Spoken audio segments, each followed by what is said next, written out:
This is our group's project investigating the correlation between adverse childhood experiences and substance use. The authors are Sia Kamor, Rosanna Sanchez, Kevin Lujan Fajardo, and me, Nayana Allen, San Bernardino Valley College. Introduction. Previous research has consistently shown that those who have experienced adverse childhood experiences, ACEs, are more likely to engage in harmful behaviors such as substance use. Scott, 2022, found that even experiencing one ACE increases the likelihood of engaging in substance use. And the risk significantly grows for individuals whose parents also struggled with substance abuse. This is strongly a topic of concern, as substance use is a very harmful thing for individuals, especially those who develop a substance use disorder. Substance use disorders are widespread and are among the leading causes of disability worldwide.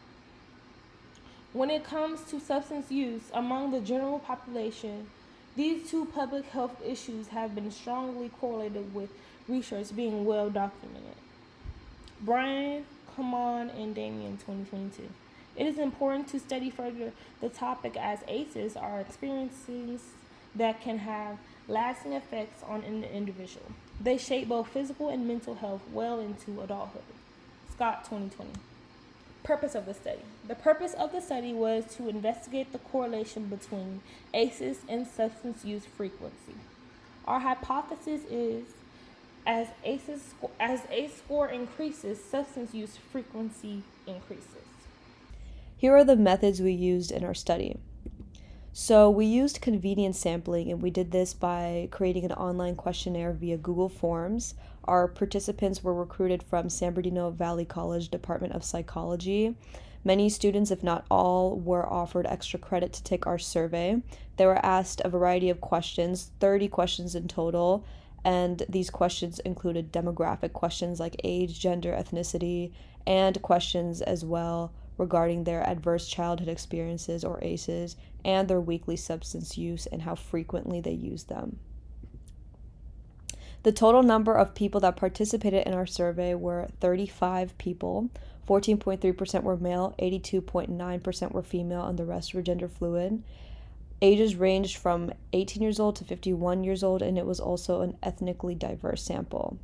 Here are some histograms of our demographics. Here's our gender histogram. The mean was 1.89, standard deviation 0.404.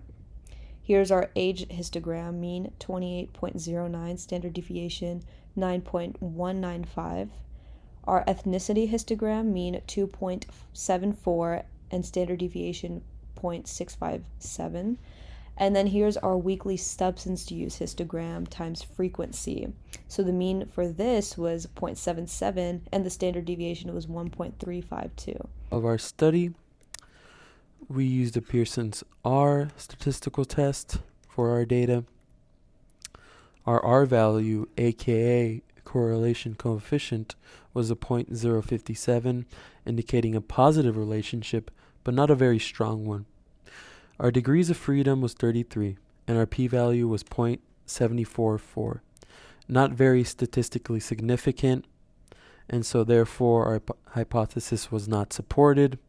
Our effect size was also small with the 0.3, but using a Krobach's alpha, we found that there's a very high reliability level to our study. And here are the descriptive statistics.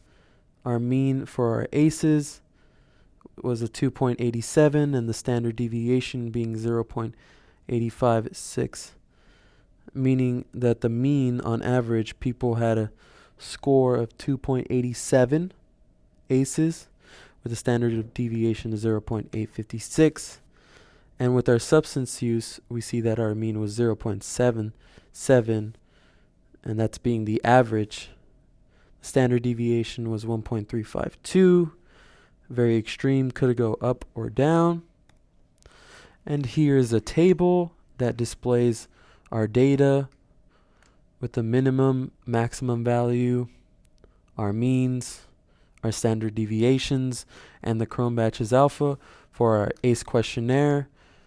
There is no Krobach's alpha for the weekly substance use since it is a demographic question. Okay, so for our graphs, we used a histogram to represent our ACEs. And here is the histogram. And there's a slight bit of left skew. As you can see, one level is much more higher. And since our population sample was very low, I believe that it's a little more skewed as it should have been. Our weekly substance use histogram is very skewed to the left because it is, of course, a lot of people, it was just a 35 population sample, and a lot of people put 0, as you can see. And here is the scatter plot. You can see the weekly substance use being 0, and that very skewing our data. Here is our discussion regarding our explanation. The hypothesis was not supported due to small, skewed sample. Majority of our participants reported 0 for weekly substance use. Limitations of this study include the following: small sample size, skewed data distribution, lack of variability in substance use responses, participant bias due to social desirability because of sampling method. In regards to the implications of the study, there should be more emphasis on the need for a larger, more representative sample. While this study may not prove a correlation among the two subjects, there should be more effort placed into studying both to prevent future harm to all communities. Studying the relationship and correlation between adverse childhood experiences and substance use may help future understanding of individual research for both topics. As for future research consideration, we feel that they should look into how resilience, peer pressure, and access to mental health resources can affect the relationship between adverse childhood experiences and substance use. Also, to take a look into whether distinct patterns develop in more diverse or more vulnerable groups to improve the outcomes of generalization. And this is our references.